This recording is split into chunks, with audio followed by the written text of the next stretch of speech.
Changing your plan on Onit can help you better align your subscription with your current needs. Follow these steps to successfully update your plan. Step 1. Log into your account. Visit the Onit website and log in using your credentials. Make sure you have access to the account associated with the plan you wish to change. Step 2. Navigate to Account Settings.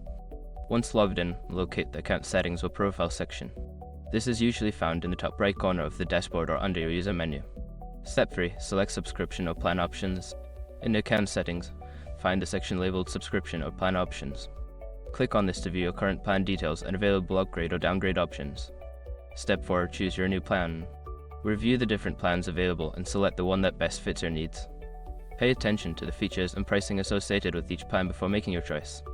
Step 5. Confirm changes and payment.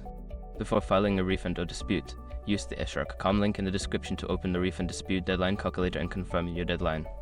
Once you have completed these steps, your plan will be updated. Be sure to check your email for confirmation and any additional details regarding your new subscription.